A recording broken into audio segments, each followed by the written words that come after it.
welcome to Books and Tea with Sarah. I'm yours truly. Today I am drinking David's Tea Mother's Little Helper, which is a lemongrass and peppermint tea, which is one of my favorites. Today I wanted to talk about the books that I read in the month of May and then what I'm going to read in June. I didn't read too much in May, so that's kind of why I'm grouping both of these together. Let's just get started. So the first book that I read in May was Heartless by Marissa Meyer. This I read on audiobook. I really like Rebecca Soler, who's the narrator. I listened to all of the Lunar Chronicles, which she narrated, and so I really wanted to listen to Heartless as well. So Heartless is basically an origin story for the Queen of Hearts, for the Alice in Wonderland world. And I went in basically knowing what was going to happen in the end. I mean, everyone knows that she becomes the Queen of Hearts and she becomes this evil person. That kind of made this book frustrating for me. I really liked the characters and everything, but at the same time I felt like the main character didn't have a backbone. Like, she just sat there and she took all of the critiques of her family and friends and everything, and I just felt like with someone who has the potential to become so cruel that she would at least have some sort of backbone throughout the entire book, but she didn't, and that was a little upsetting. I really liked the love interest, which also made the story kind of heartbreaking. I recommend it, definitely, especially if you really like the fairy tale retellings like Marissa Meyer's other book, but it definitely wasn't my favorite, and I gave that one 3 out of 5 stars. So the next book that I read was also an audiobook, The Romanov Sisters by Helen Rappaport. So this is a nonfiction, obviously, and it was a really long book, so only listening to this book on my commutes to work made it kind of difficult for the flow of the story. It definitely read really well. It read kind of like a fiction book where they were telling a story, but it was a lot of information in one book and over a short amount of time. So sometimes it was a little hard to follow. Sometimes I would zone out. I listened to the book at 1.5 speed, and my commutes are usually about 30 minutes, so I guess I probably got like 45 minutes of reading time each time I listened to the book, but that still made it really difficult to just kind of cut it off when I had to get to work and then try to restart at the same exact spot once I got done with work. But at the same time, like, I really enjoyed the story. I thought it was really interesting. The book isn't just about the sisters, it's definitely about the entire family. They go into a lot of depth about the mother, Alexandra, before she marries Nicholas and they have their children, and then they talk a lot about Alexei. For obvious reasons, he's the heir to the throne, and then he was also a very sick child, and it was an illness that they weren't unfamiliar with, an illness that has plagued the family in several generations. They focused a lot on Alexei in the book, and not so much on the sisters, which was a little disappointing. I mean, I felt like they focused on the older sisters, Olga and Tatiana, because they were both of the age to be married off when everything happened, where Nicholas had to abdicate and then the family was executed. So I guess that's why it probably focused on the older sisters more than the younger sisters, but it was still disappointing to me. I mean, I grew up loving Anastasia. It was my favorite animated film growing up. I probably watched it 500 times. So I was a little disappointed not to learn as much about Anastasia as the older sisters, but it was definitely interesting and eye-opening. There were a lot of things that I didn't know about the family. Like, I didn't know that Nicholas even abdicated before the family went into exile and then they were executed. That was really interesting to learn. I also thought that the palace got raided and they were executed at the palace. I did not realize that they weren't executed at the palace. So clearly I did not know a lot of the historical content. I knew pretty much what I gained from the movie, which is an incredibly untrue movie. That was another thing. I was a little disappointed that the author didn't talk too much about Anastasia's legacy and how for years upon years, everyone still thought Anastasia was alive, or Marie. They thought it was either Anastasia or Marie, but they felt it was more likely to be Anastasia, which was another thing I didn't know. I didn't realize that they couldn't tell which sister was which. It was definitely interesting. I would have liked an epilogue where they talked a little bit about the second grave site being found, because that was pretty recent. I think it was like 10 years ago when they found Anastasia. Or they found the other sister, and Alexei. I definitely would have liked a little bit more information, and the ending kind of fell off for me. I felt like they didn't talk too much about the death. I felt like it was weird. It was like 1 second they were on a train somewhere, and then the next second it seemed like all of the house workers were being killed on a train. I know I missed something there in the end, and I definitely think that this is a book that I would go back to actually read through and gain a little bit more information from, but I definitely still enjoyed it. I gave this one a 4 out of 5 stars. And the last book that I finished this month was A Storm of Swords by George R.R. Martin. So this behemoth took me an entire year to finish, sadly. It only should have taken me like 2 months. I started it last May after I graduated, and then I went on vacation in the middle of June, and I didn't take the book with me because it's such a heavy book, and I was backpacking, so I didn't want to have that kind of weight with me. And so I stopped reading it, and I think it was about halfway through. And then from then on, I would just pick it up, read 10 pages, and then put it down and not pick it up for another month or so. So this month, I finally decided that I would pick it up and completely finish it.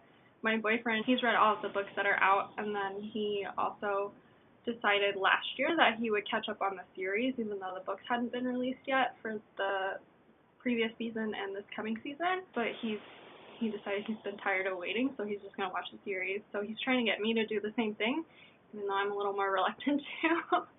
So I compromised a little bit, and I watched the 3rd and 4th seasons. Well, I watched the 3rd season while reading the book. So I would read some of the book, and then I would watch an episode, read some more of the book, and watch an episode, just so I didn't get too spoiled on things. I know that in the 3rd season there are quite a few things, I mean pretty much in the entire series, because they do the point of view a little bit differently. There are a few things that are revealed quite a while before they're revealed in the book or implied in the book, and so there were a few things that I saw in the series before I read in the book.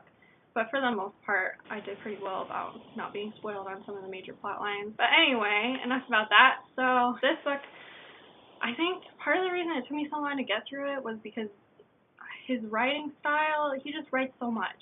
He writes so much. During the royal wedding, Joffrey's wedding, I was talking to my boyfriend pretty much the entire time I was reading that chapter, and it's just why does he have to describe every single course that's coming out? That takes 10 pages of the chapter just describing all of the food that's at the feast, and because there were 77 courses, and he pretty much described every single one, and I just didn't feel like that was necessary. I mean, my boyfriend talked about this, how reading his books are an experience because of the description and everything, but sometimes it's just too much. And sometimes I feel like you go chapters upon chapters without anything happening, and so I think that made me turned off of the book a little bit, made me put the book down quite a lot. Once I got myself into reading it again this past month, it wasn't that difficult for me to finish it, which was good. But when I put it down the last time, I had put it down before a lot of the major events happened. So when this whole month, everything that I've read has been a major event. So I think that made it a lot easier for me to read it, and then I ended up giving the book 4 stars, just because all the things that happened, and it was a really good book to read. I really enjoyed it. I still don't think I enjoyed it as much as the other books, which is a little surprising. A lot of people find the 3rd book to be their favorite one. For some storylines, it definitely is my favorite one. I really enjoy following Arya's story. That's probably the one that I feel like I can relate to her character the most, not what she's experiencing, but just her personality. I relate to it the most. So I really enjoy reading her storyline, and I felt like for her storyline, this book was definitely my favorite. There's other reasons that this book isn't so much my favorite. I feel like those reasons are pretty obvious, but I definitely appreciated that this book gave some hope for the readers, whereas the first 2 books, and for the majority of this book, there wasn't a whole lot of hope. It just seemed like things were getting worse and worse, and they were never going to get better. So in that respect, I do think this is probably my favorite book so far.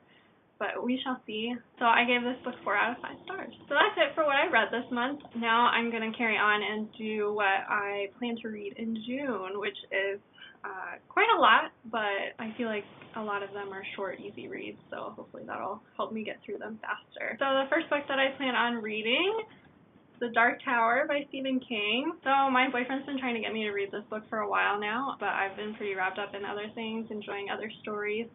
And now that the movie is coming out in August, I think, I decided it's probably about time I should read it. I started it last week. I've been having a little bit of trouble getting into it, but I think I'm just reading it at the wrong time. Starting a book, I probably shouldn't try to start it when I'm falling asleep. So I think I might try to read a little bit more today during the day to get a better grasp of what's going on in the story. I'm probably going to restart it. I'm only about 10, 15 pages in, so it's really not that big of a deal for me to restart it. It's a little confusing so far, but I think it'll get better, hopefully. And this will be my first Stephen King novel, which is really surprising. But I've always been intimidated by his books because a lot of his famous books are really thick. So I've always been a little intimidated of those. But I really hope to get to this one, finish it, and enjoy it. The next book that I'm going to read this month is Once and For All by Sarah Dessen. This book comes out on June 6th, I think. I'm really excited for it. Sarah Dessen is one of my favorite contemporary authors. I really look forward to this book. I've seen some questionable reviews about it from people who received the arc of it, but I'm very hopeful.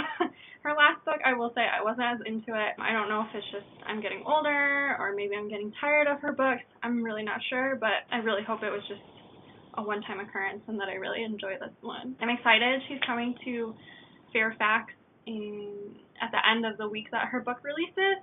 I'm hoping to be able to go. I get off of work at 5:30 and the event starts at 6, so it'll be cutting it close, which means I might not get tickets to be able to enter, but I'm really hopeful. And also I might be going out of town that weekend, so I might not even go, but I'm not sure.